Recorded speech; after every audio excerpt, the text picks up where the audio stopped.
সারা অযোধ্যা জুড়ে এখন সাজুগুজু চলছে।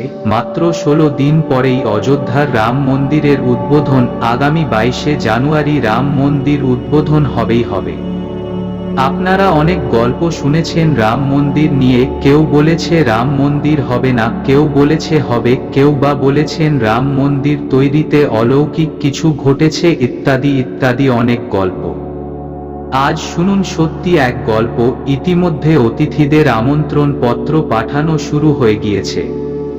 চরলা শ্রীনিবাস শাস্ত্রী এক ভক্ত প্রভু শ্রীরামে চরণ মাথায় নিয়ে রওনা দিয়েছেন।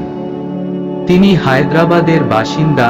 এতদিন প্রভু রামের চরণ পূজা করে যেন আজ তার প্রভু শ্রীরামের চরণ মাথায় করে নিয়ে আসার সৌভাগ্য হয়েছে। সবার কি এমন সৌভাগ্য হয়? রাম জন্মভূমিতে রাম পা রাখবে, কিন্তু মাথায় ধারণ করে পৌঁছে দেবেন রামের সেই চরণ অযোধ্যায়। আজ সেই দিন যে রাম নামে পাথর সমুদ্রে ভাসে, যে নামে সব পাপ দূর হয়। রাম আজ শুধু অযোধ্যার নয়, সারা ভারতবাসীর সব পাপ দূর করে সারা পৃথিবীর গ্লানি দূর করবে। আজও রাবণের বংশধর রাম মন্দির হোক চাইবে না। মাথায় রূপোর পাদুকা নিয়ে 1300 কিলোমিটার পথ হেঁটে অযোধ্যা পৌঁছে যাবেন চরলা শ্রীনিবাস শাস্ত্রী। 2023 সালের 28শে অক্টোবর অন্ধ্রপ্রদেশের পূর্ব গোদাবরী জেলার ভেদুরপাক গ্রাম থেকে মাথায় রূপোর তৈরি পাদুকা নিয়ে পদযাত্রা শুরু করেছেন তিনি। রূপোর তৈরি পাদুকার মূল্য 1,20,00,000 টাকা। একটি পাদুকার ওজন 8 কিলোগ্রাম। রূপো দিয়ে পাদুকা দুটি তৈরি হয়ে যাওয়ার পর তা সোনার পাতে মুড়িয়ে ফেলার পরিকল্পনা করেছেন চরলা। যদিও সোনার পাতে মোড়ানোর পর তার ওজনও বৃদ্ধি পেয়েছে।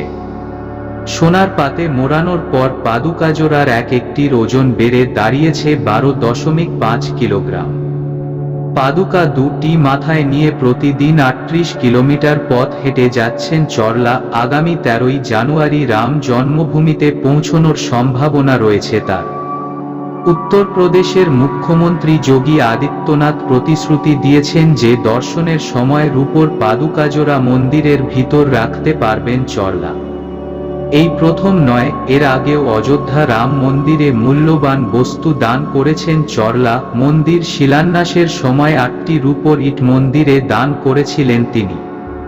প্রতিটি ইটের ওজন ছিল 2.5 কিলোগ্রাম। মন্দির উদ্বোধনের দিন অযোধ্যায় যে ভিড় উপচে পড়তে পারে, সেই আশঙ্কা আগে থেকেই করেছে উত্তরপ্রদেশ প্রশাসন। শহরের বেশিরভাগ হোটেলেই 3 দিন অর্থাৎ 21 থেকে 23শে জানুয়ারি পর্যন্ত বুকিং করে রেখেছেন বহু মানুষ। উদ্বোধন অনুষ্ঠানে হাজির থাকতে আগে থেকেই অযোধ্যায় পৌঁছে যাচ্ছেন দেশের বিভিন্ন প্রান্তের ভক্তরা। দর্শনার্থীদের পাশাপাশি অযোধ্যার রামমন্দির উদ্বোধনের সময় উপস্থিত থাকবেন দেশের প্রধানমন্ত্রী নরেন্দ্র মোদী এবং উত্তরপ্রদেশের মুখ্যমন্ত্রী যোগী আদিত্যনাথ। শিল্পপতি থেকে ক্রিকেট তারকা, দেশ বিদেশের নামী ব্যক্তিত্বরা রয়েছেন নিমন্ত্রিত অতিথিদের তালিকায়।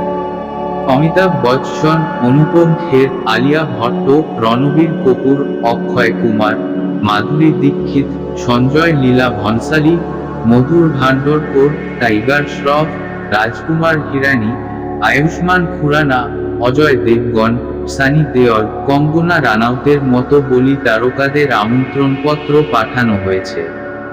তারকাদের পাশাপাশি আমন্ত্রণপত্র পাঠানো হয়েছে দক্ষিণী তারকা রজনীকান্ত, চিরঞ্জীবী, মোহনলাল, ধনুষ, যশ, ঋষভ শেট্টি এবং প্রভাসকেও। 80-র দশকে রামানন্দ সাগরের রামায়ণ হিন্দি ধারাবাহিকে রামের চরিত্রে অভিনয় করেছিলেন অরুণ গোভিল এবং সীতার চরিত্রে অভিনয় করেছিলেন দীপিকা চিকলিয়া। রাম মন্দিরের উদ্বোধনী অনুষ্ঠানে আমন্ত্রণ জানানো হয়েছে অরুণ এবং দীপিকাকে। সচিন তেন্ডুলকর, বিরাট কোহলি থেকে শুরু করে আমন্ত্রিতদের তালিকায় রয়েছেন রতন টাটা, মুকেশ অম্বানি, গৌতম আদানির মতো শিল্পপতিরা। বাবরি মসজিদ মামলাকারীও ব্রাত্য নন আমন্ত্রিতদের তালিকায়। বাবরি মসজিদ রাম জন্মভূমি মামলায় অন্যতম প্রতিনিধি ছিলেন ইকবাল আনসারি। মুসলিম পক্ষের প্রধান মামলাকারীদের মধ্যে থাকা ইকবালকেও অযোধ্যায় মন্দির নির্মাণের দায়িত্বপ্রাপ্ত শ্রীরাম জন্মভূমি তীর্থক্ষেত্র ট্রাস্ট এর তরফে আমন্ত্রণ জানানো হয়েছে। বন্ধুরা, আজ ভারতবাসীর স্বপ্ন পূরণের গল্পটা সত্যি হচ্ছে। বন্ধুরা, প্লিজ ইউটিউব চ্যানেলটি সাবস্ক্রাইব করুন আর পাশেই থাকুন। ধন্যবাদ।